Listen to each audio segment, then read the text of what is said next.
Hi, everybody. Thank you so much for coming today. It's so great to see all of you.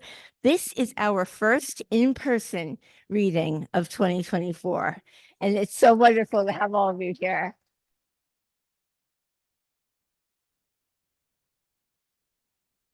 It's okay that we record it and then put it up at the end of the season on the website. Yeah, okay, thank you. My name is Jennifer Franklin, and I'm the program director of the Hudson Valley Writer Center. I'm so happy to have you with us today for our first in-person reading of 2024. If this is your first time joining us for a reading, welcome. We hope you continue to come to our online readings, classes, and events. Please check out our website for the complete list of offerings. We hope all of you will return to the center in person on Sunday, February 25th, as we welcome January Gil O'Neill, A.H. Jared Avant, Lillian Yvonne Bertram, and National Jewish Book Award winner in poetry, Carly Hoffman. That was just announced last week. I want to thank the board of directors, our teachers, and our students who are the beating heart of the Hudson Valley Writer Center. We also want to recognize all the foundations and all the organizations who support us, including the Bidale Foundation, the David G. Taft Foundation, NISCA, and Arts Westchester. I also want to thank all my colleagues, Sophia Bannister, Misty Yarnell, Christina Papadopoulos, and Leslie Zinna, who are all with us either in spirit or in person today. We're going to start today's reading with Soham Patel, and all of the readers' books are available for purchase from Jennifer at the Village Bookstore. So thank you, Jennifer, for being here as always and for selling our books. And since our readings are free, we hope that you will consider buying books from the readers today. Soham Patel is the author of the poetry collections Too Afar from Afar, Ever Really Hear It, winner of the 2017 Subito Prize, and All One in the End, Water, which is her newest book that came out with Delete Press in 2023, as well as the chapbooks Never Mind the Storm and New Weather Drafts, In Airplane and Other Poems, and Riva, a chapter. Recent poetry of hers has appeared in Interim, Underbelly, and Prairie Schooner. On Patel's All One in the End, Water, her third collection is a formal accomplishment that deftly blends lyrics, lineated poems, and prose poems. The book is full of sonic feats, slant rhyme, rich syntax, but one of the primary concerns of the book is articulated simply and clearly. She writes, quote, "Where was it written? This land is promised to me." As Brian Tier writes, while it critiques capitalism, empire, and settler colonialism, All One in the End, Water, also offers a record of complicities acknowledged and responsibilities taken. Its gracious pages honor the fluid bonds of sexuality and family, friendship and care, culminating in the kind of wild hopefulness only poetry can offer. Please, all of you, help me welcome Soham Patel.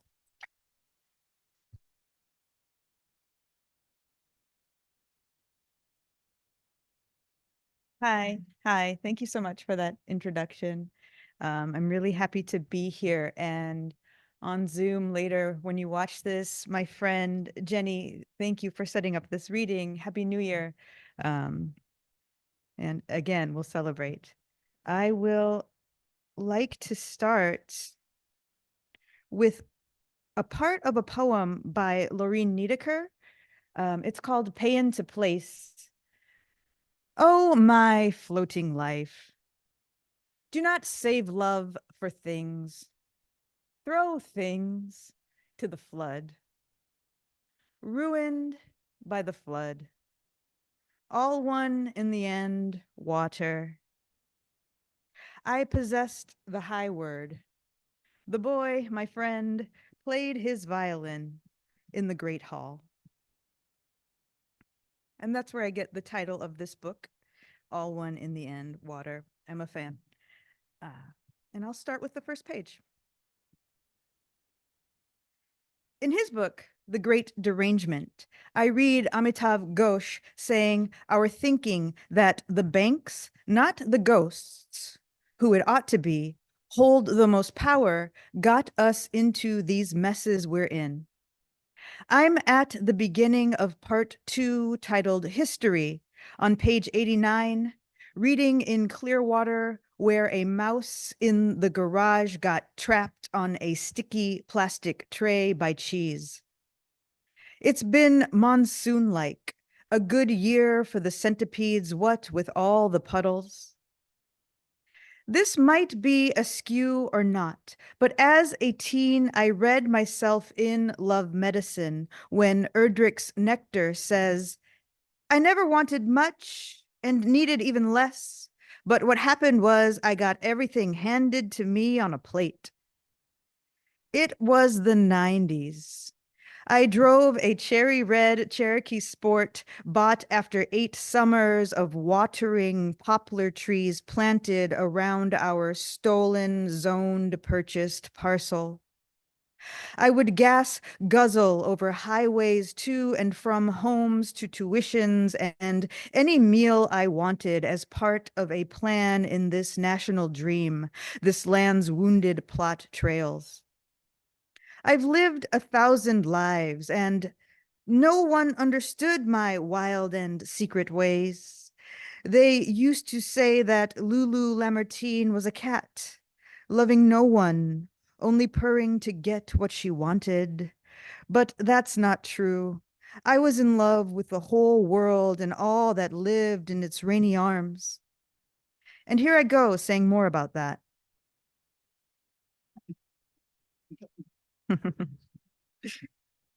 Water. Take care of yourself. That's the title of this next poem.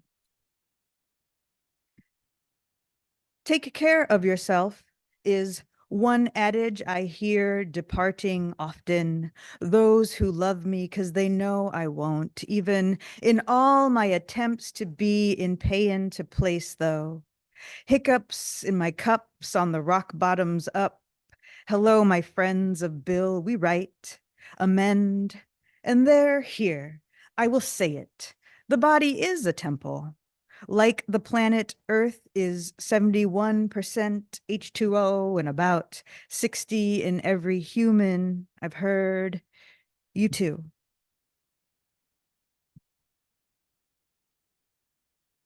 All right. And so this next piece I'll read, the title of it is On Lake Michigan.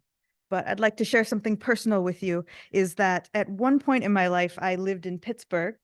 And Pittsburgh is a vortex. It's a place where 3 rivers meet, the Ohio, the Monongahela, and the Allegheny. And there's this beautiful park in downtown Pittsburgh called Point Park, and there's a fountain there. It's just really beautiful. If you're ever in Pittsburgh, you could go. Also, where those 3 rivers meet at that, I think it's a vortex. There's also a 4th river that's underground, called the Wisconsin Glacial Flow. And this is important in my story because when I lived in Pittsburgh, after I lived in Pittsburgh, I moved to Milwaukee, Wisconsin. And so in my mind, I would go to that park right before, the moving had to happen. And I would think, wouldn't it be so cool if we could just dive into this fountain and ride the Wisconsin Glacial Flow underwater? It's like a mile wide. I don't remember how far deep down it is, and just end up at Lake Michigan where I was supposed to move to. But oh, whimsy. We had a U-Haul and a car, and so. Um And there's just one more thing about Pittsburgh that I like to say with this poem is I liked going to Gertrude Stein's house where she was born when I was living there. And I remember this plaque that they put on the house where she was born. Has anyone seen it? Gertrude Stein, the modern, it's I don't know why they put it on her house, but she said, In the US, there is more space where nobody is than where anybody is. This is what makes America what it is. And the next line is about disillusionment, but they didn't put that on the tourist plaque.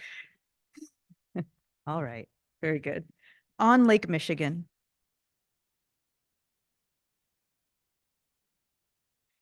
The dog looks at every movement around us. There's a gull, the wind. She's taking everything with, leaving her fur behind.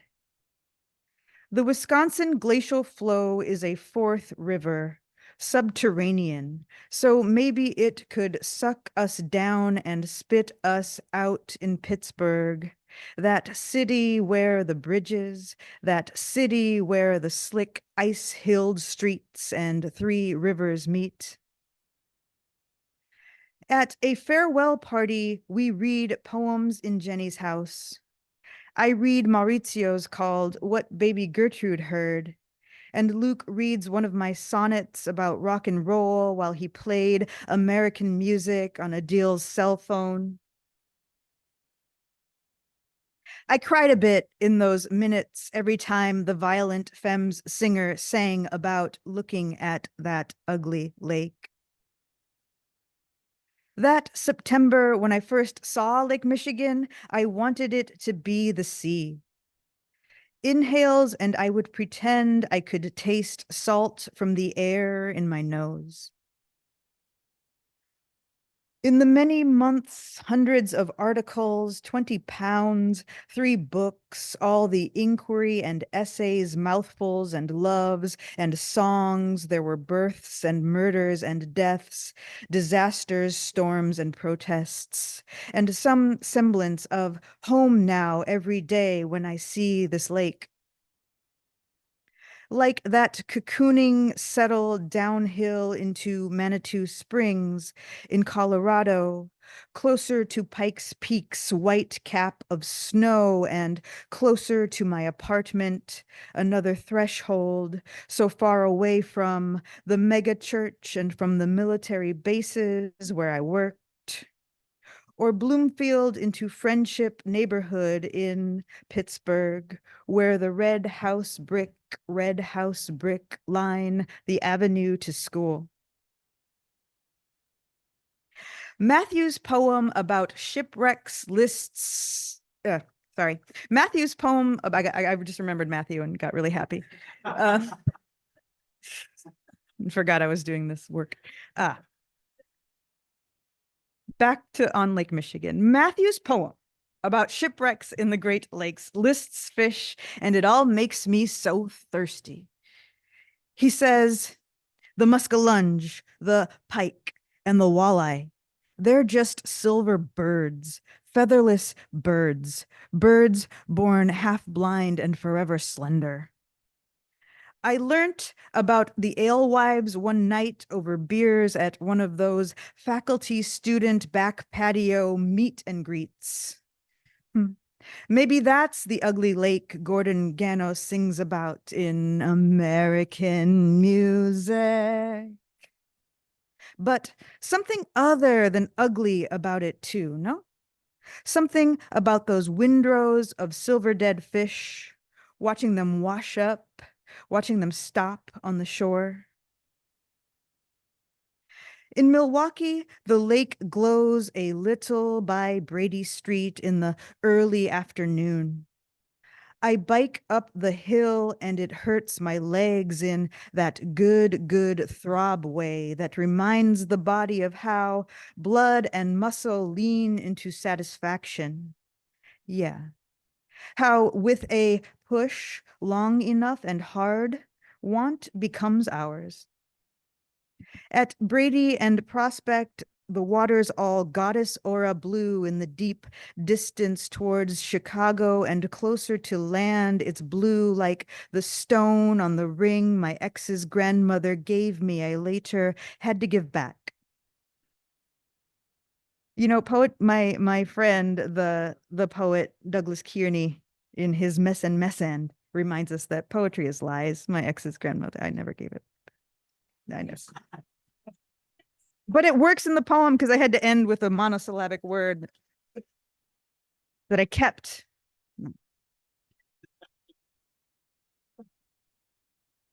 Maybe that was a lie. Maybe I'm writing fiction now. All right. Very good. Very good.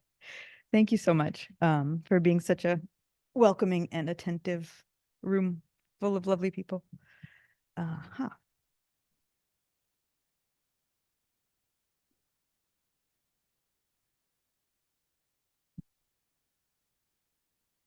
I have no more stories for you. Just one more poem. Actually, two more poems. This is, I wanted to say this poem. The title of it is Rain, and it's by Fadi Judah. Rain by Fadi Judah. We have entered the language of clouds. The weather is all over. Will you open your umbrella or turn off the rain? We held our children's toys in our hands.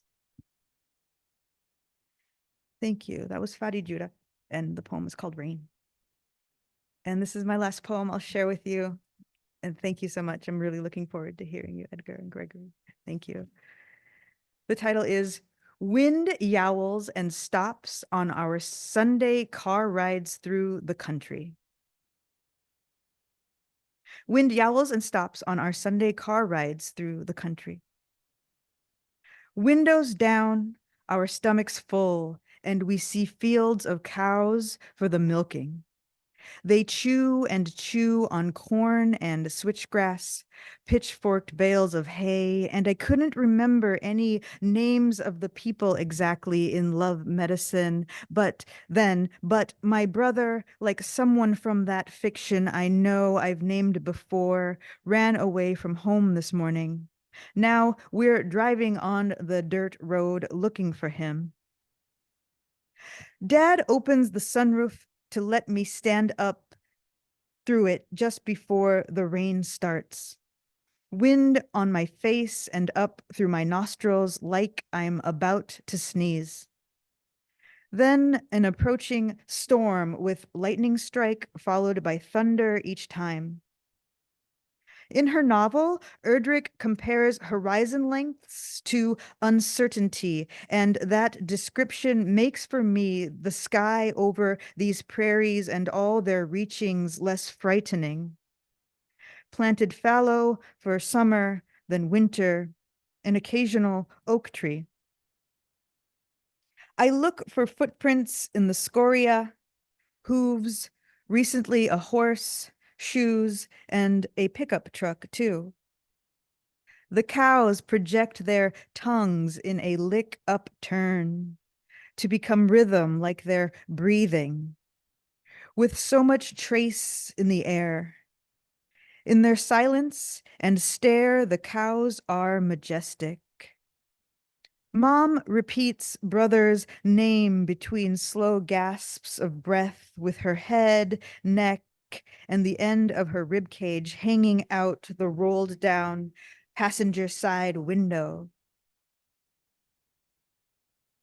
Dad educates me on the bovine stomach.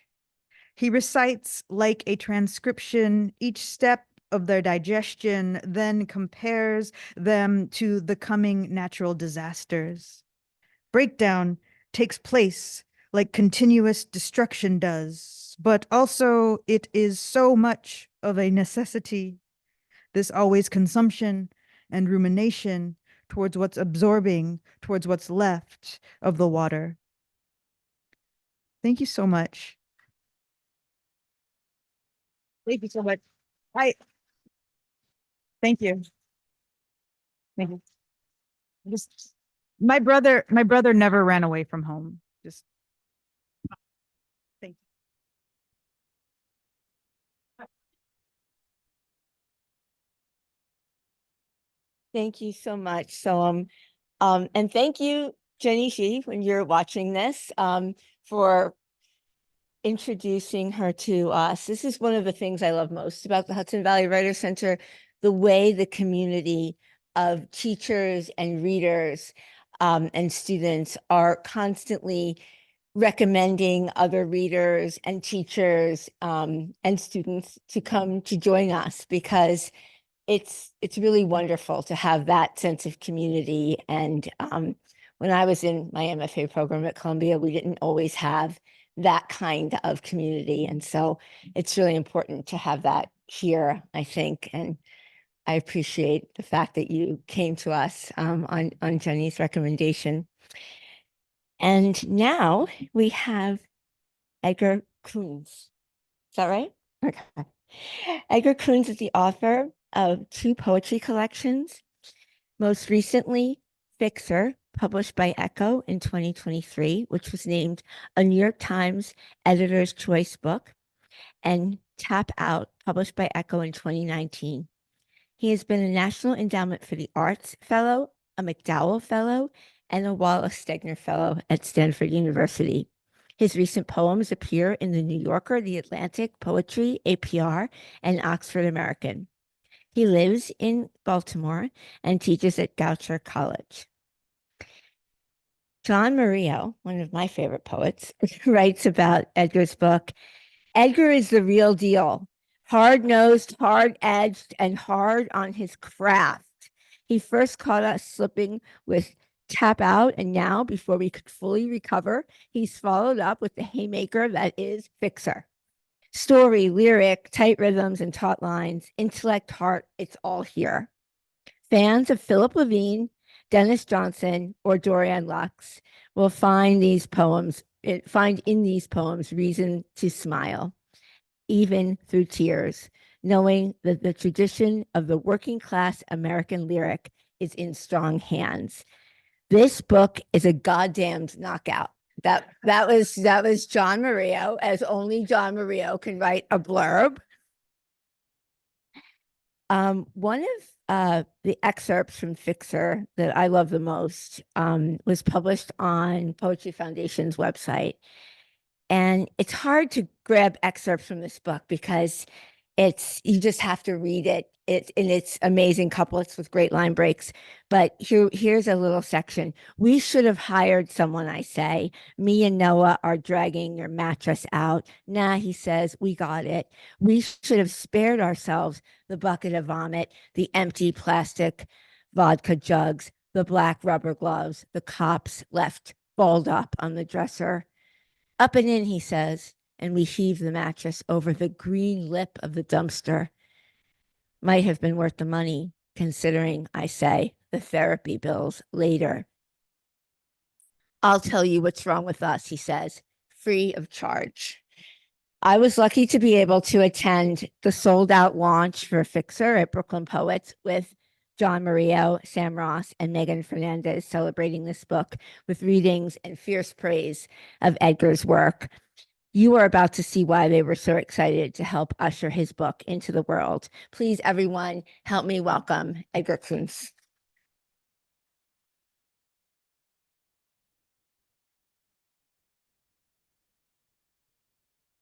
Wow. Hi. How are you? Oh my God, Carla. Hi. Oh, I've got like friends in the audience. This is really cool. Wow. Ian. Yeah, we've never met before. Hi.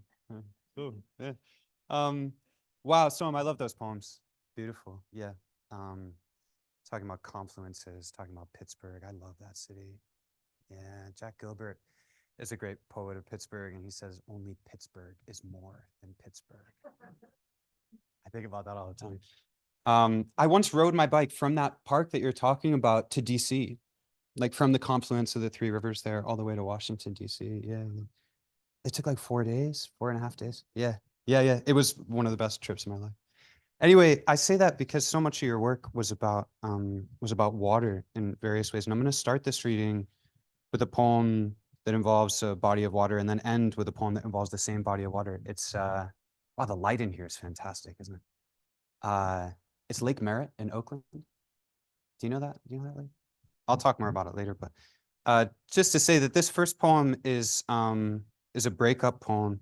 And it was a breakup where I felt like I did the breaking up and I felt like I deserved to be struck by lightning for my sins. And so that's the headspace of this one. It's got no punctuation. Day moon. After I left, I waited for someone, a friend or her herself, to walk quickly up to me on the bus or in the bustling coffee shop and slap my face, spit on my hands, call me a bastard, a real motherfucker. By waited, I mean I wanted to be revealed by some visible sign, a welt to ride the ledge of my cheek through the glass-littered streets. It didn't come, and I grew desperate. I stared too long at strangers at Safeway. I bought boxes of clementines and ate them like a possum on the train, cramming the rinds in the gap between the seat and the wall. I drank warm beer. I made no calls. I sat on a hot metal bench by a briny lake and tried to imagine the lives of the joggers passing in front of me, their joys, their sicknesses and regrets. I was useless. I thought of my friend who wrote a novel over a long winter in Nova Scotia, read it once and buried it in the copse of birches behind the house. He chose the spot, he said, for its plainness, so he couldn't remember later and dig it up. And in this way, one medicated season slid into the next without incident. Gardenia bloom, persistent sun. I fell in love with the perfect voice of a Midwest radio DJ from a station I streamed on my phone, called in one request after another. I fell in love with a video of Stevie Nicks singing backstage to her makeup artist. Sheer cotton dress, their harmonies breezy and immaculate. I woke around noon to the thup-thup of helicopters and another unsober voicemail from my dad angling for a loan. Went out in my underwear and found a fine black powder settling on the windowsills, dusting the parked cars, a day moon suspended in orange haze. It turned out a man who would go months without getting caught was methodically setting fire to the half-built condo complexes one by one. 1 in 10,000 residents is a billionaire, the same article told me. Though I could be forgiven for thinking the headlands were burning again, the intervals between disasters collapsing, I caught my neighbor's eye. She was stretching on her stoop in a fantastic powder blue tracksuit.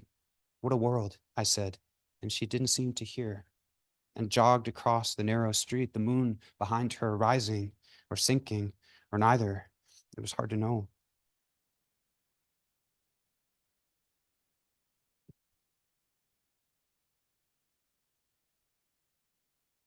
Do we all know McCormick Spice Company? Yeah, thought so. I used to work for them, or I used to temp for them, you know. They paid me minimally, and I taste tested dips.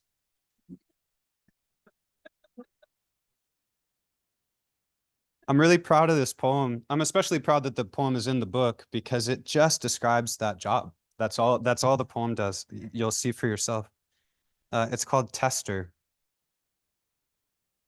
I catch a bus out to the county and check in at a beige terminal, and they ask me about the smells and textures of various dips, and I click appealing or not appealing, then elaborate in the text box below. Artichoke and French onion, spicy 3-bean queso. I got in on referral. I live with 7 other people.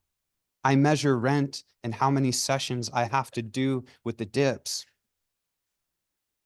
I start testing what I can get away with. Notes of bright espresso, mouthfeel of a sun-ripe plum. I write longer and longer.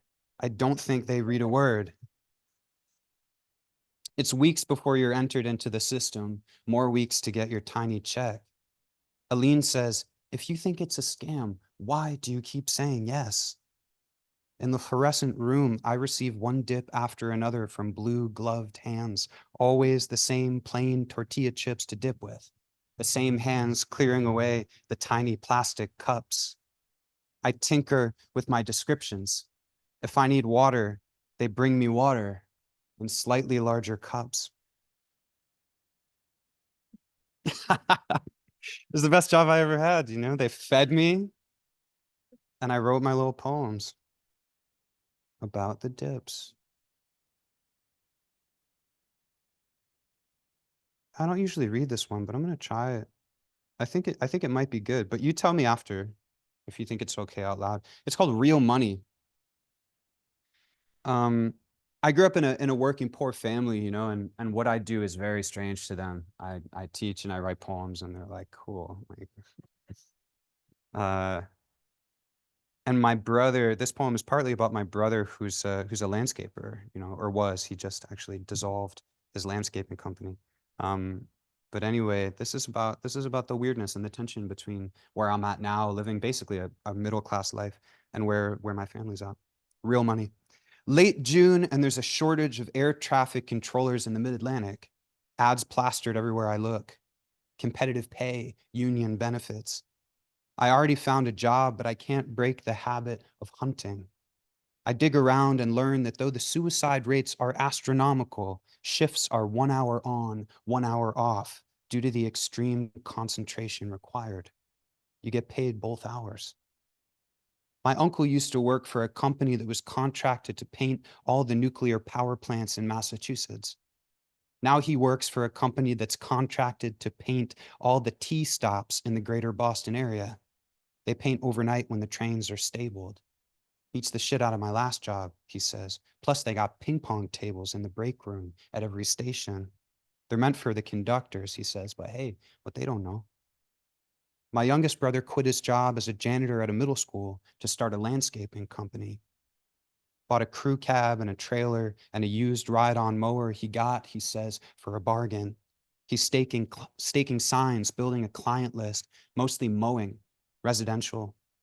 No 401k, he says, but at least I set my own schedule. I take the day when it rains, except to pry off and sharpen the mower blades, file down the burrs. Dullness tears the grass. When you do it right, it's like you went out on your hands and knees and snipped each tuft with a pair of scissors. But 50 a pop only gets me so far. Now it's about leveling up. Corporate parks, estates, colleges, like where you work. That's where the real money is.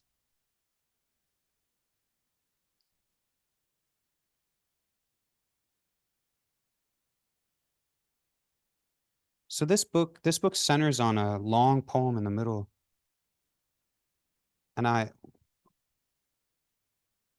put a book out in 2019 as my first book, and it was largely about my childhood and so on, and a little about my dad, who was an addict and an alcoholic. And then he died right before the book came out in 2018. So I hit the road and was reading all these poems about him. It was a really surreal time in my life. And I stopped writing, you know, I didn't write for, I don't know, 2 years, maybe more. And when you're the kind of person who your identity is based on a thing that you do and you're not doing that thing, it's devastating, right? So I got, I think, in this kind of spiral about it, and just wasn't writing and beating myself about it and beating myself up about it and not writing and so on. And then finally, this middle section of the book poured out of me in like a week and a half. It's never happened to me before, and it might never happen again, but I think it was because I was avoiding this huge subject in my life. It was too hot to touch, you know. I wasn't ready. I wasn't brave enough. I didn't have enough distance. So the middle section poem the middle section is called Fixer, and it's made up of sections that all look like this. Can you see that? They're all 18 lines. And it was just, I found a good shape for me, and I just kept filling up the container again and again. So I'm going to read a handful of those, and then I'll read one last one.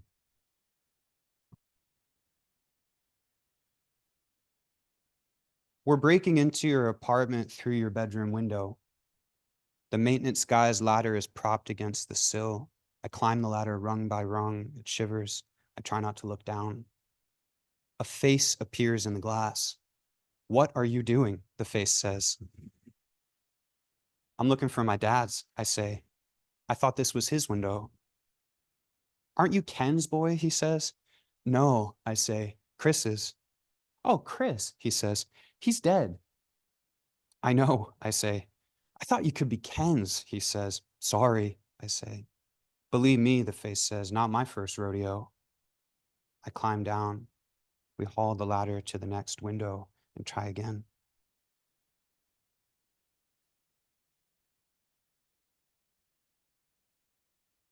Better than the minivan you slept a winter in.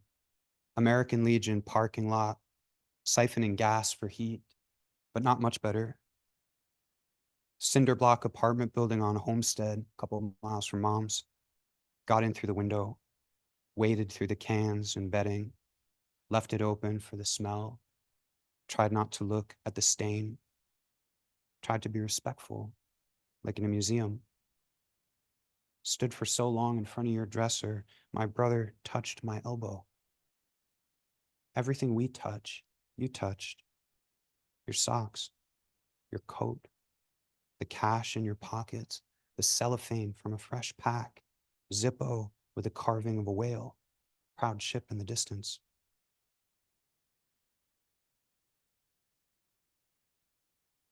If you get a copy of the book later, you'll find that there's that lighter on the cover of the book. It's my dad's lighter. I mean, it's the one thing I took from his apartment. My brother said this section to me on the phone. I don't recommend fact checking your poems with your family. You know, like generally speaking, don't recommend it. But I was so in it with these poems. And like I said, I hadn't written for a long time, you know, and I was like, my brothers and I lived through this together. And I thought, well, let me run a couple past him. And he corrected a couple things, which annoyed me. And then, but I made the changes, you know, because I was like, well, I asked. And then I asked him, when's the last time you saw Dad? And this is what he said. Renee and I were doing some limb work, Noah says, on that tree out front, that twisty pine at the corner of the house, taking a couple widows off it. And Dad drives up drunker than I've ever seen him, or close, in a red Ford Focus.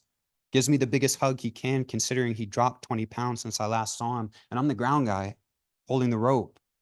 Puts his arm around my shoulder and just kind of stands there, neither of us saying a word. Not knowing after 2-3 minutes he'll get back in the car and drive off. Last time I'll ever see him, because when you're the ground guy, you got to focus on the guy in the tree. You mess up and that limb swings out and hits the line. Bang, the whole block goes dark.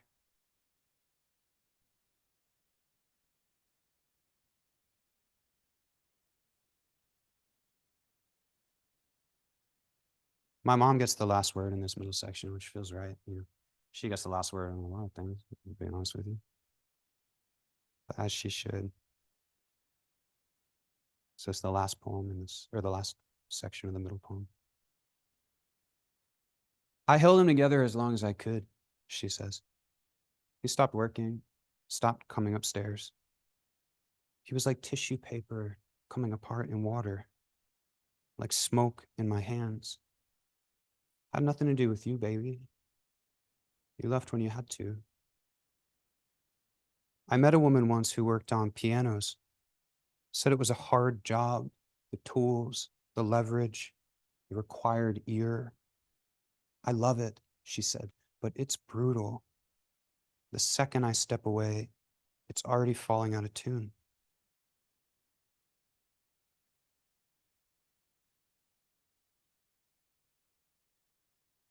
I just want to say thanks again. I don't know if I said thanks in the first place. Thanks for having us. Such a cool venue, such a beautiful crowd, such a great group of readers. I'm really honored, you know, really honored by it. So thanks for your attention. This is my last poem. As promised, it has the same lake in it. Maybe that's all I'll say. Well, I'll say this too. It's the reason the book exists. You know, there's a lot of pain in this book. There's a lot of intense looking and refusing to flinch. And I think that's important, but there's also a lot of love in this book. And so this is a complicated love poem about a really ugly little bird. Do you know the night heron? Do you know what that is? It's like a kind of hunched, nocturnal, red-eyed creature. But, you know, we lived on Lake Merritt, and it's got all these beautiful birds, cormorants and pelicans and so on. And of course, the bird that we became obsessed with was this little fucker. Yeah. Anyway, this is called Night Heron. What now? You'd flown in from a Midwest city named for its rowdy summertime abundance, lying, saying you were coming to visit friends in San Francisco. And I had taken the train from chilly Oakland to meet you, and we rode north, carefully not touching. I took you to the tiny one-room apartment I had escaped to after the divorce and fried us nervously some potatoes in a cast iron pan, a little rosemary, which we did not eat because you kissed me hard, and we went in a rush to the mattress I bought off a guy in a semi-famous band and had only the day before gotten off the floor and onto the pinewood bed frame I'd found and hoisted on my back and carried down out of North Berkeley, arms wide, weaving through the side streets, towing the center line to avoid snagging the Buckeyes leaning out. It was about suffering in public. It was dramatic, sure, but the dramas of my life those days were pitched as high as I could stand, higher sometimes. I said, breathless, I want to taste you. And you said, please, yes. And later, out at the edge of the lake, huddled against the damp wind, hot grease soaking through a paper bag, licking salt from each other's fingers obscenely, a night heron peered up at us from the reeds. Small, hunched, dipping its shining beak in the shallows, not particularly beautiful, but a heron nevertheless. The same one we were sure we saw perched on the awning outside the theater, whose marquee shouted slogans like, "We live in a fake democracy," and "Prevent unwanted presidencies with hand-counted paper ballots."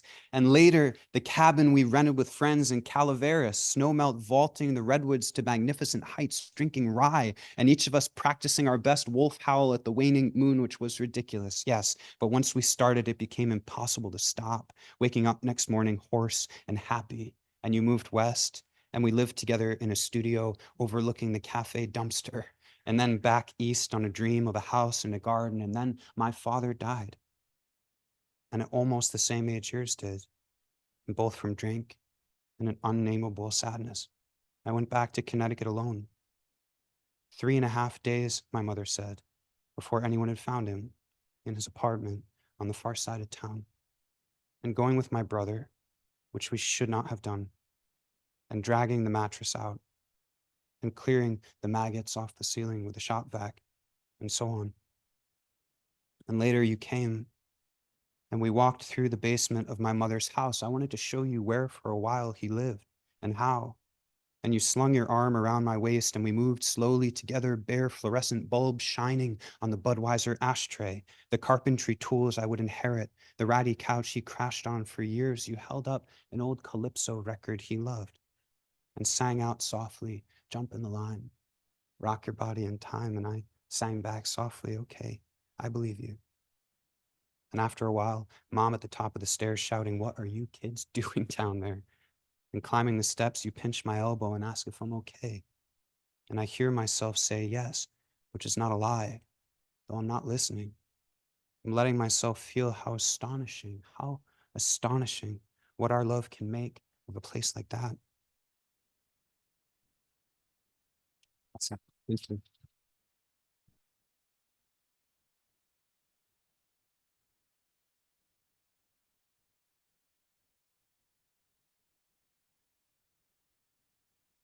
Thank you so much, Edgar. That was great. I'm glad you read the McCormick Dip tasting poem for us. I remember that well from the Brooklyn Poets reading. Big hit here too. Gregory has read here several times, and we are so grateful for that. And I never know when I send an email out inviting someone to read, if they're going to say yes or no, or maybe, or the dates are all crazy, give me something else. And you have just been the most down to earth, most wonderful person to work with. So thank you for that. Gregory Pardlo's collection Digest won the 2015 Pulitzer Prize for Poetry. Other honors include fellowships from the Guggenheim Foundation, the New York Public Library's Cullman Center, NYFA, and the NEA. Pardlo is poetry editor at Virginia Quarterly Review and director of the MFA program at Rutgers University, Camden. He is the author of Air Traffic, a memoir in essays, and 3 poetry collections, including Spectral Evidence, just published by Knopf. Get your copy over with Jennifer, Village Bookstore. Hardcover. Gregory Pardlo worked on Spectral Evidence during his 2021 fellowship at the library's Dorothy and Louis B. Cullman Center for Scholars and Writers. As Katie Berta says in the Los Angeles Review, Gregory Pardlo's exceptional 3rd collection of poems brilliantly explicates the way the mind is culturally programmed to deal with otherness by projecting racist and sexist fears onto that other. The spectral evidence of the title refers to the bogus justification of witchcraft used during the Salem witch trials, that since the accusers had dreams that an accused person's spirit appeared to the witness in a dream at the time the accused person's physical body was at another location, it was accepted on the basis that the devil and his minions were powerful enough to send their spirits to pure religious people in order to lead them astray. The genius of Pardlo's collection is the way he weaves the past and the present and shows how very little has changed.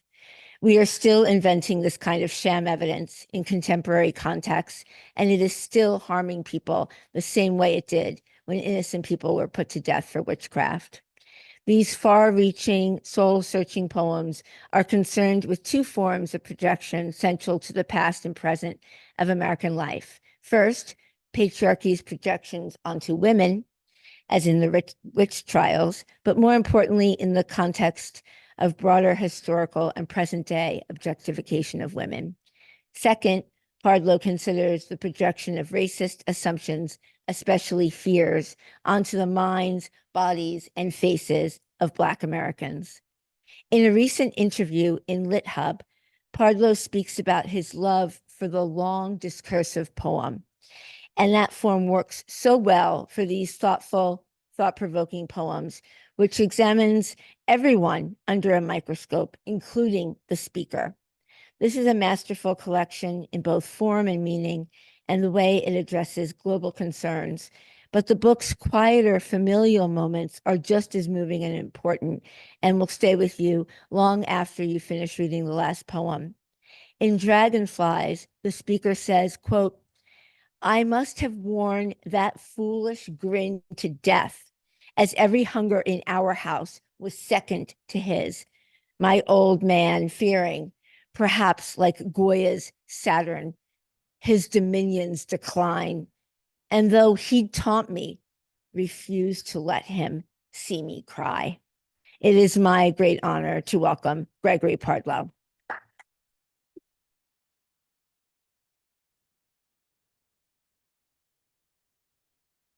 Thank you. Thank you very, very, very much.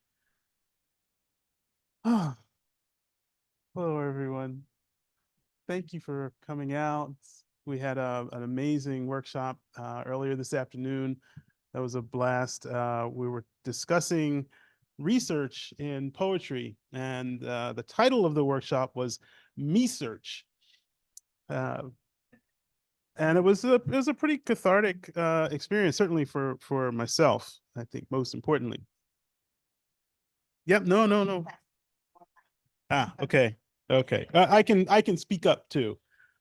I'll do that. Yeah, I'm grateful to be here. And thank you guys for your readings, and it's wonderful to meet you and your work. And this is just it's all been very special. This book came out on Tuesday, and so I'm still learning how to talk about it. It's still very, very, very fresh. It's made up of a series of poems. So as Jennifer was saying, I've gotten into the long discursive poem, but rather than have the poem go on and on and on, I've broken them up into individual, smaller poems, chunks. And hopefully in that process, they all share some kind of DNA, some logical DNA. I'll start with two of the poems called Nunsploitation. I gotten obsessed with Saint Teresa Avila as I was writing this book. And if you don't know, Saint Teresa Avila was kind of famous for, among many things, levitating. She would meditate, pray so intensely that she would lift off the ground. She also built a bunch of monasteries and was a poet and theologian, obviously, and all around badass. And so she is a patron saint of poetry, and so she's the patron saint of this book. 3. So this is one of the Nunsploitation poems. Teresa Avila buzzes me in, then makes me leave my shoes in the foyer before I enter the Upper East Side tabernacle of shame she calls a therapist's office, where she divines the truths disguised by my confessions. As my bare feet cross the cold parquet, dark and cloven to a sticky rhythm, Teresa asks if I'm still tempting the goat paths that rim the ravine my passions trickle into. It's true. I'm in love with my therapist. Blame the saints' books that hearken from half a millennium away. I love her unattainable intimacy, her use of my inner ear to give goosebumps on the brain. The voice that is and is not Teresa's channels canticles and conjures woodcut illustrations of my beloved, sprouting poems from her desk at Valladolid. Above her, a dove thought winging through numinous yonder break. Teresa and Teresa and Teresa in concert, fanning out in imitation of a Hindu god. You'd expect compassion from someone who gentled her mind inside 7 mansions of prayer while feeding flames her love letters to keep them from prying eyes. Instead, she saint-splains the dangers of transference, as if I never noticed my itch to project the idea of one thing onto the figure of another, as if professing love to my therapist meant only to mask mommy issues. And anyway, isn't that a bit sanctimonious coming from someone saving her love for a father figure whose image reflects the sum of all creation? A love so consuming, her inside song reached the sistren's ears glued to her office door, song quoting an erotic elan, a harmony of relation, probing the mystery of self-love, which is, of course, where love begins. Ipso facto, love is nothing but transference. Love is squeezing people's feet into fetishes we've schlepped hill and vale since memory, like moonlight, was the surplus of a previous life.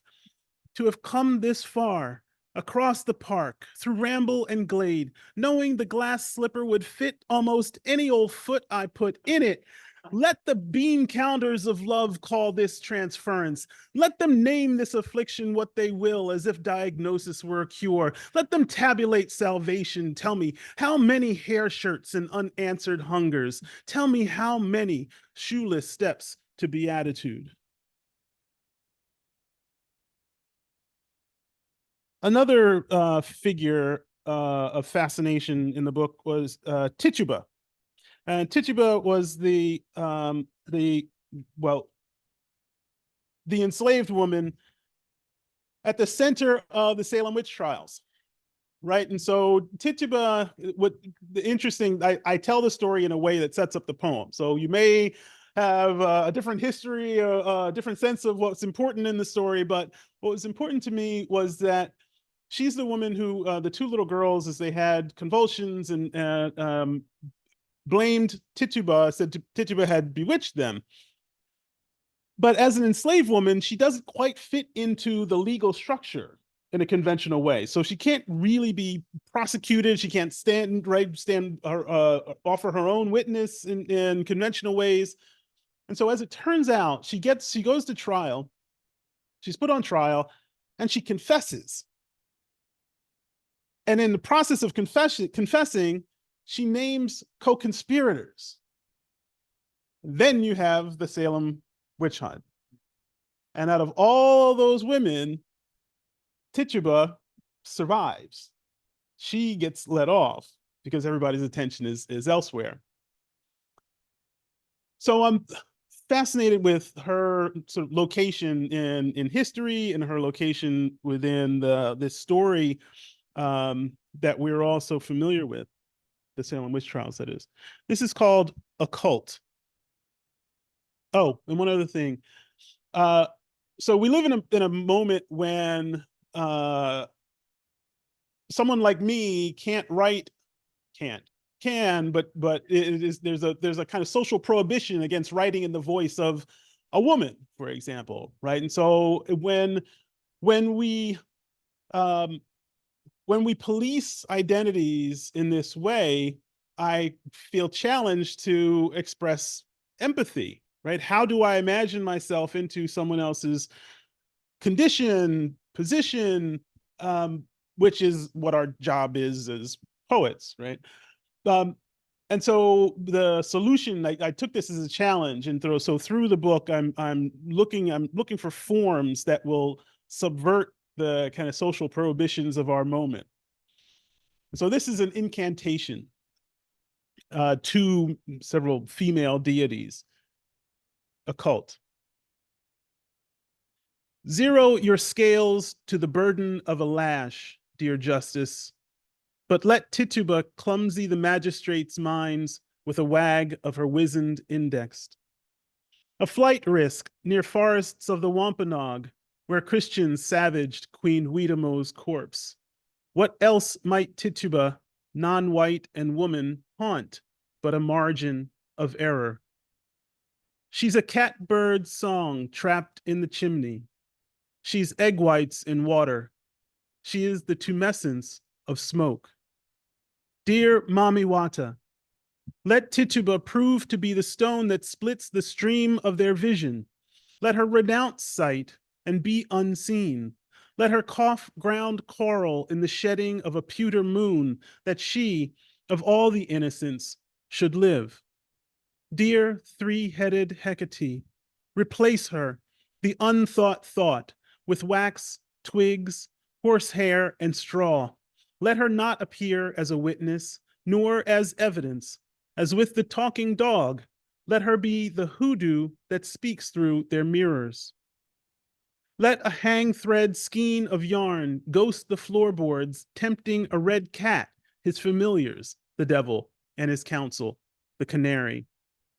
Let her conjure the man in black they fear, who charms pilgrims on the road to paradise, disguised as a harmless bird watcher. Dear Nemesis, let her feed the court a few names from his register, a taste of her truth, her mise en abîme, her one hell that calls forth another. With no standing on her own behalf, let her sit in judgment. Let this power invested of gavel and oath help her give birth through her mouth like a god.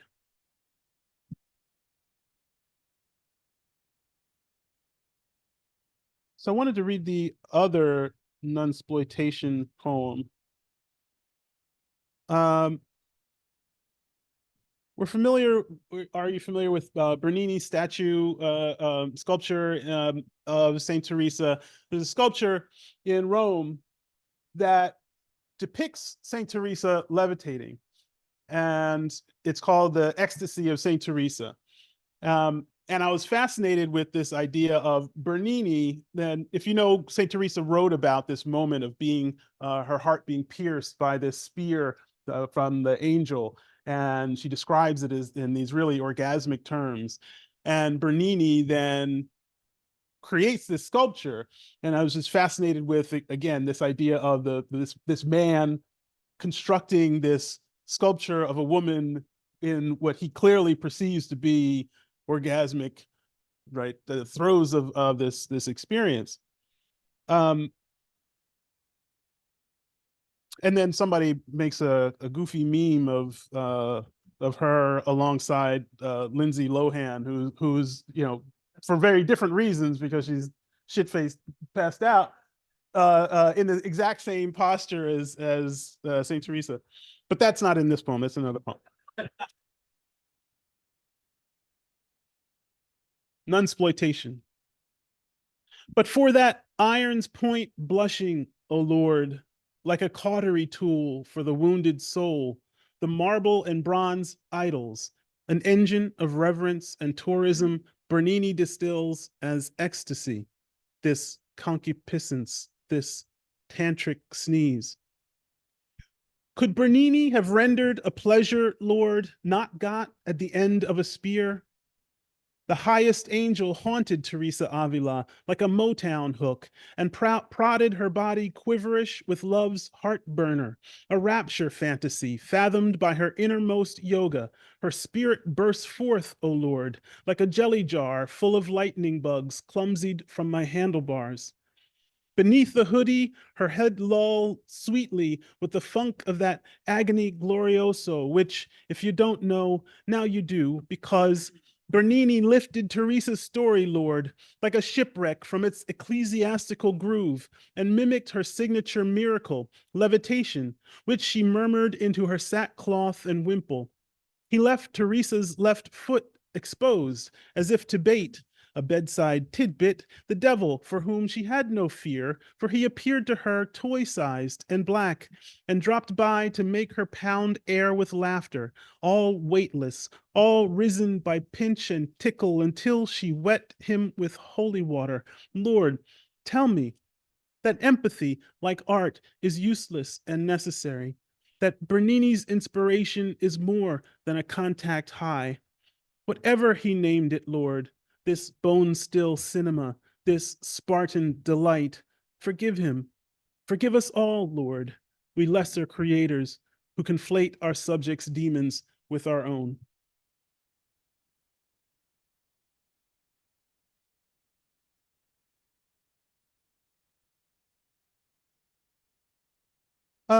So the book is bookended. Sorry. I saw it coming as a train. I just can't stop at this point. It's like by two essays. The essay on faith and then the end one is the essay on fidelity. And I'll read some from both, and then I'll end with a couple of daddy poems, or at least one daddy poem. Oh, you know what? No, I'm sorry. Before I do that, I have to share Theater Selfie is another series of poems. And I want to share at least one of the Theater Selfie poems. And then I'll do all the other stuff I just said. Theater Selfie. At Richard Rogers Theater, do you know this poem? Did you? No? At Richard Rogers Theater, I shrank my face to the box office window and confessed to the Lucite's voice vent that I'd told my wife a lie. I had hidden no Christmas gifts in the basement, nor yet acquired tickets to Hamilton for my youngest, as I had boasted I would. Oblivious to cost, I was now hostage to the season and my ego, forced to drain the ATM for my deliverance. The ticket guy pshawed and, like a chilly neighbor, acknowledged me just enough to punctuate his snub. Those? He barked. Sorry. Those? I'm screwing this up. I'm sorry. I'm trying to get to the punchline before it's actually ready. Oblivious to cost, I was hostage to the season and my ego, forced to drain the ATM for my deliverance. The ticket guy pshawed and, like a chilly neighbor, acknowledged me just enough to punctuate his snub. But the seat map online, I pleaded, showed several vacant dots in March. No seats, he snapped. And we went on like this until I looked it up on my phone. Those? He snarled. You can't. His pause, its meaning irretrievable now, was heavy with the ghosts of Broadway's sins. It was as if a voice off stage was force-feeding him the line, you can't afford those. His cheeks ripened to prove he'd heard it just as I'd heard it, but that this time, maybe, he'd heard it in the way that I'd heard it. Face frozen, his eyes went floodlight, making me suddenly reel. The veil had fallen between us, and we two stood outside the magic. We were our only audience. As one trained in this hackneyed improv, I knew I might dress the specter of his fear in comedy to save him. I needed to draw him out of his head. You got kids? I asked. He nodded, but I needed to hear the emotion in his voice. What are you going to do, huh? I laughed. It's like, what do you want from me, right?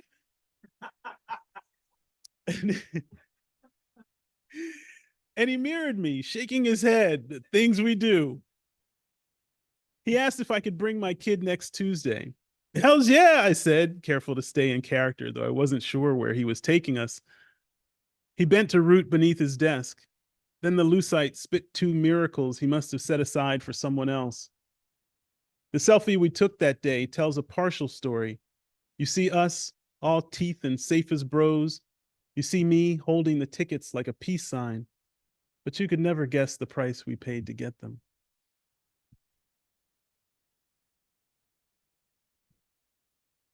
Okay, so a couple from the essay on faith. this, we're getting to the perhaps raunchier end of the poetry reading. My part of the poetry reading, that is. And the essay on faith is organized by the what do you call it? The labels for essays, like this, the parts of an essay. So the narratio, propositio, partition, confirmatio, you know, all these things. Okay, cute, yeah. Partition. Studies show I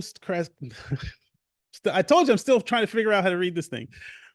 Studies show post-castration, a man can experience joy in his Cyrano, the pet name I imagine clinicians christening the strap-on, or Pinocchio, any of the phallic fables where the nose denotes a fallacy, devoid of funk, a rootless longing, gravity without ground belonging to that appendage existing like sorry, not sorry, a cartoon limb someone has sawed off, offering support for that person to sit on.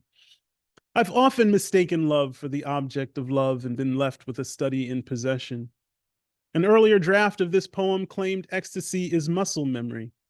I'm of a new mind on this and now feel ecstasy is a being beside myself, uncanny as when I've slept a nerve pinched in my arm and woken to find it is but the warmth of an egg in a basket of sand, long as that storied summer of love, long as the word that likewise dulls in time to a fist bump, periodically needing to clear its cache, to regain vitality, to restore the heft of declaration.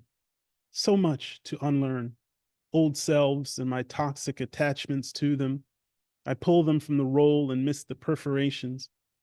This is life with regret, an infinite regress, a joyless repetition, a mess of produce bags on the supermarket floor. I'm clinging to earlier drafts, intimate as chalk outlines, screen burns, they surface when I hot breath the mirror. I sit and reflect on those pronouns wrestled from time and their tether to a manhood they believed was part of the body. What joy if I could just forgive them, if I could love them, if I could only let them go.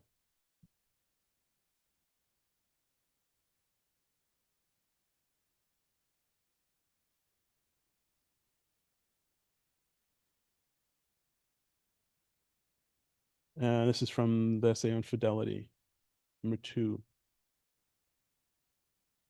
Bathing in the milk light of the boob tube in a house that moved like a shipwreck with curtains that sieved wind through midnight portals. I wormed my finger down the back of my jammies to see what the fuss was about. For once, my dad's asthma had not announced him like Darth Vader emerging from the corridor's murk. His scalpel eyes flayed me clean as an X-ray, a cartoon cat struck by lightning. In that moment, gravity wanted nothing to do with me, which let me suspect myself an angel, holy, holy, as I considered the tenders of my dust to dust, until disgust sandbagged my thought balloon, and I tisked that boy on the floor watching TV with his finger in his ass. My macho cowardice would not let me recognize that boy as me and said, no man for health or pleasure, twin measures of the body's weakness, should plunder the pervious mercy of his dark side. I wore that taboo like a cone collar. The other day, from an anesthetized twilight on a gurney, I once again lay on my side, weightless, with eyes glued to a TV screen, and let a greased lens gerbil its way through my colon, and thought of you, dear Lord Vader. You're throwing me off, man. That's a straight line. That's a straight line. And thought of you, dear Lord Vader. Family history, my doctor fears. As I introspect with borrowed vision, now I weep for you and pray for you and for me and for boys like us taught to be indifferent to the spirit within. Okay, one more and then the daddy poem. and we can chat. Number 4, an old husband's tale reckons that witches are children of sexless angels and their human eunuchs, angels whose self-restraint was inversely proportional to the power to silence their victims. Papa's maybes of a Zeus-like ravishment from above, immaculate. Paul said women should wear an authority on their heads, by which he meant a veil, like a force field, to protect them from lustful angels. Adam copped angel lust from those self-same freaky mayflies who by turns learned their grift at God's extensive digit bulbing like molten glass at the end of a blowpipe. God got his from the Greeks. Thus completes, like a network of shell companies, the history of qualified immunity. Every man should learn to balance a set of books that looks like an anvil instead of a veil on our heads for posture in the figurative sense, standing in God's eyes where God, like the future, is female, a prophylactic against patriarchy, a cork stopper in the mouth of a gun.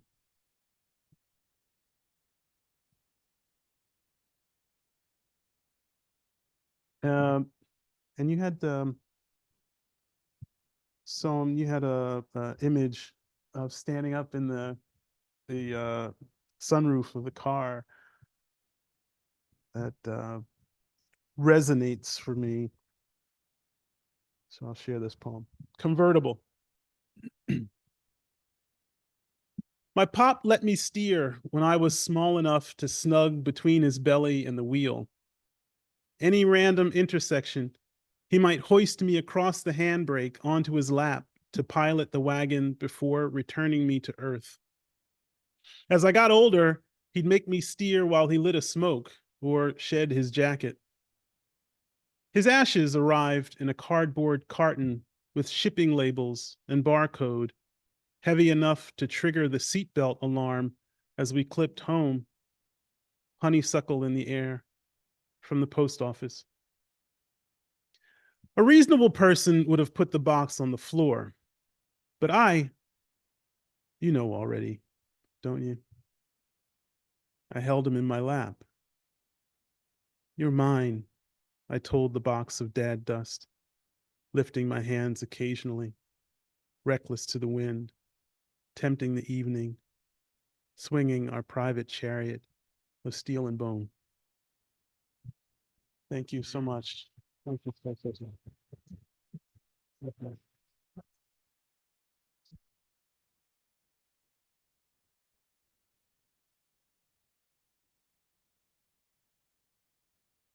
Wow, thank you. So maybe we'll take this mic and give it to you guys and invite you to come up here and sit for the Q&A, and make sure to use the mic for the Zoom when you answer the questions from the audience. Edgar, I'll give this to you. Should we all sit up? Yeah, let's So I'll get, take this chair. yeah. That's great. Yeah, yeah. And then I'm gonna move that. Yeah, that would be perfect. Thank you. So. Oh, okay, yeah. Thank you. Oh, yeah, yeah. Well. Fireplace. Well, I have the microphone. So I guess I have a question, right? That's how that goes? Oh. Oh. You can answer the first question. Oh, I don't get. Oh. Yeah. I was like, the father, go. You know. We all three. Yes.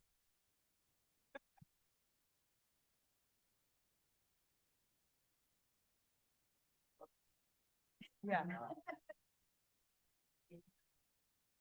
We can start with the question we always ask all of our authors who come. Thank you. A lot of students here are working on first collections, and maybe you could give some advice to the students who are doing that. What's the most helpful advice to people who are in the process of finishing up their first manuscript and sending out their work for publication? And keep in mind, these might be people who are older, some of them senior citizens who have always wanted to publish a book and have come back to writing after many years. Thank you for that. Oh, so much to think about there. I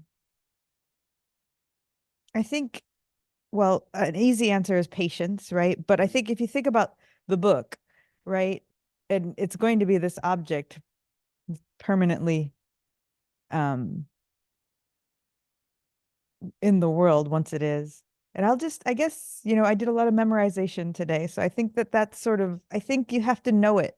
You have to know it by heart before it's really ready, I think. For me, I think that's sort of, it is a really intimate object. And yeah, once you don't know who you'll give it to, or once you give it, who will have it, right? And so I think that having that patience to, and that's lofty, I know, that's a lot of, I mean, I have a really crappy memory, but just to know how it's moving,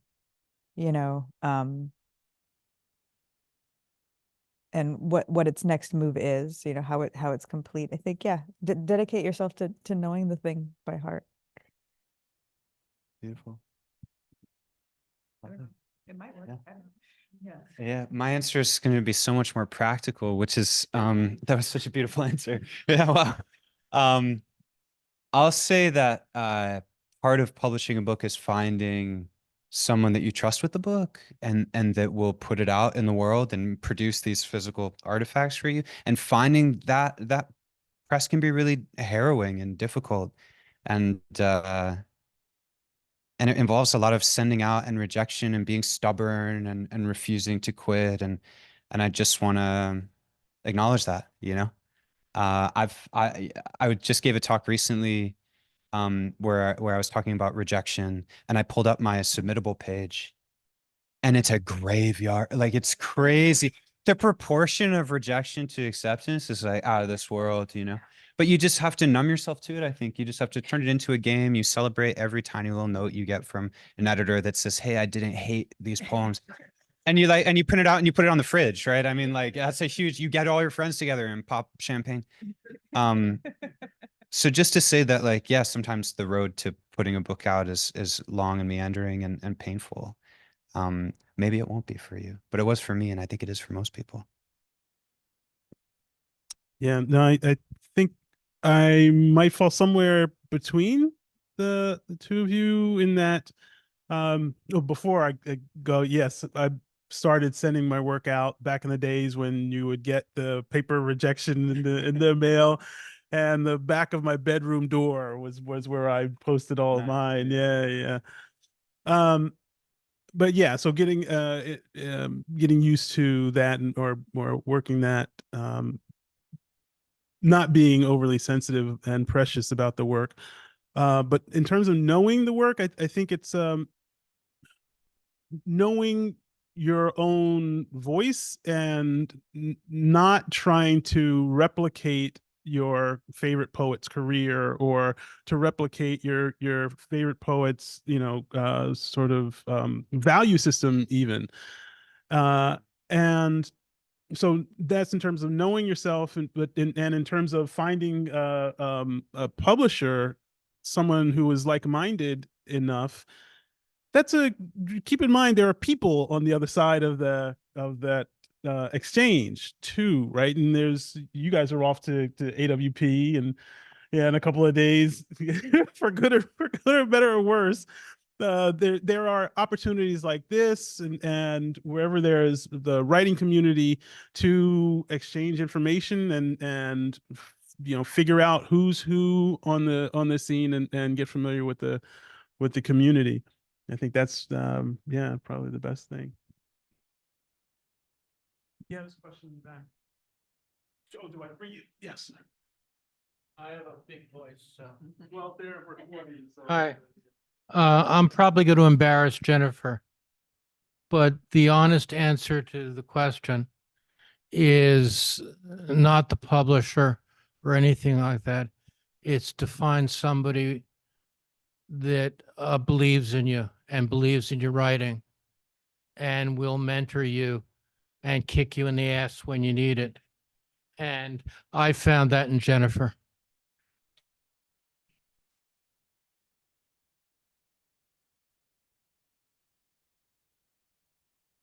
Thanks, Vincent. Do we have other questions? Yeah. I just want to thank you so much for that reading. I kind of sense you all have take great pleasure in writing, and I just love to hear the story of like one of the poems you wrote that you read today, or what your process is. Like, do you write with pen and paper a certain time of day, or do you type? And just if you could share a little bit about the story of a poem, if you wish, or your usual practice.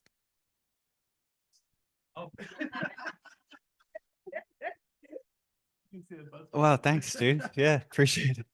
I'll say that like my ideas about myself as a writer and what I actually do are different things. You know, like I'd love to write on a typewriter or something. I'd love to handwrite. I'd love to be physical and because writing, one of the sad things about it is so non-physical it is.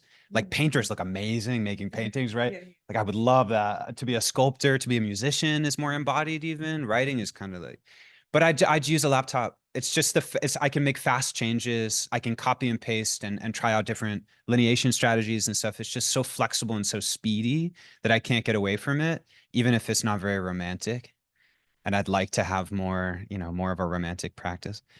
And I'll just say like the first poem that I read tonight was an early poem in that book. You remember it's the one about the lake and the day moon and the guy burning down the condos and stuff, right? And I knew I didn't want to be too self-conscious about it, but I also didn't want to write in the same style automatically as the first book. And so that poem doesn't have any punctuation in it. And I found that writing without punctuation was a good exercise for me because it allowed me to be funnier, to be weirder, to bring in like content from different, like Stevie Nicks shows up in the poem. Like I wouldn't have guessed that Stevie would have been there. And if I was writing in the same kind of serious, intense, carefully controlled way of my first book, she wouldn't have been in the poem. And it would have been a lesser poem, So for me, it was like a study in keeping my hands looser on the wheel and letting the poem steer a little more. And I think it produced, I don't know, I'm happiest maybe with those two poems in the collection, the two unpunctuated ones. Okay. Well done. Well played. Well, actually, I started to say a little bit about that when I started, and that is I write in long poems. So the previous book was a collection of essays, and I'd gone from writing long poems to writing essays, and I wanted to figure out how the two came together. And that was, I started writing these essays and then plucking the kind of embers out of the essays and developing them into poems. And the result was, as I suggested, these series of poems that all kind of speak to one another because they have the same underlying logic. And it allows me to we were saying in our workshop this afternoon, get out of my own way, right? Because I when I'm writing a poem and I'm sure we've all experienced this, I have a sense of where I want the poem to go, and I might unnaturally steer the poem in that direction. But when I've written a lot of material and I'm kind of sculpting the material and moving it around, from with some distance, from the emotional distance from it, I find I can be a little, well, it's a different kind of creativity, a different kind of interaction with the work. Yeah. I'm going to be a Leo Moon ham about this and read you a poem. Yeah, this is nice. So the composition of this book, I think, is interesting in that it started as a chapbook that was that Jennifer mentioned, that portable press that Yo-Yo Labs made, and so my project that I set for myself was, once that chapbook was published, you know, I would write another chapter in a couple more years and try to publish another chapbook. And then I called it a trilogy, but it's not really a trilogy because what we have here is, so the chapbook is like 40 pages, the next chapbook is 40. And so the game I gave myself was to write 40 more pages towards a full length, right? And so I call it a reassemblage of those two chapbooks with more pages in. So what happened is, so it comes to be 2022 or something, and I see things that I published as a young poet. That's what I'm saying, be patient. You don't know where it's going to go and who's. So the thing I published in 2013, the first chapbook, you know, I go back and look at it to reassemble into here. And I think, well, that was cute in 2023, but maybe not now. And so what I did was I went through both projects and took the zingers, like like I took some poems apart and so I kind of Frankenstein them into this new one, and I'll just give it to you. But I wanted to say first about I'm really excited about the possibility of, you know, the way you've sectioned out the essay at the end, because I think it could be taught where the real money is at every like freshman composition class, you know. That's it. Yeah. So yeah, let's market that. Yeah. All right. So I'll just read the poem. We can sing to assemble new unmoved empires. We can count pills fast as my pharmacist laughs. We can wake up better filled with dough than sorrow. We can extend the lunch hour to match a pollinator's pace. We can go live in an ashram, write about the country life, live. We can rummage in front of reference materials. We can take trains, but only when we travel. We can shout in the rotunda all night. We can cellar shelve ourselves underground. We can move over to pronounce wreckages with tongued consonants. We can be careful to transfer signals from one tongue to another. We can understand that the signals are equal to silk or sky. We can be this breath, and this one, and this one, and this. We can make drawings of horizons meeting fields with watercolors. We can wave at a city by water, my heart. We can paint our faces so well. We can wait to see the new moon. We can protest, litter our victory, force through the watering traffic. We can stop dropped fire on lived-on fields. We can learn too the oil co-execs in suits what to do new. We can shake a schoolhouse brick by brick. We can comfort and come and go like the weather. We can weaken and not just on the weekends. We can widen with riverbeds and dry, shift our shapes. We can say yes, but then. So yeah, so it's, you know, I wrote it and then I took it apart and put it back. Put it back together so it would fit what this was doing. Yeah. Yeah. Thanks for taking another poem. Thank you so much, all of you. Let's buy books and have people sign. And you can, if you have a burning question, you can ask when you're getting your book signed. Okay, great. Thank you all for being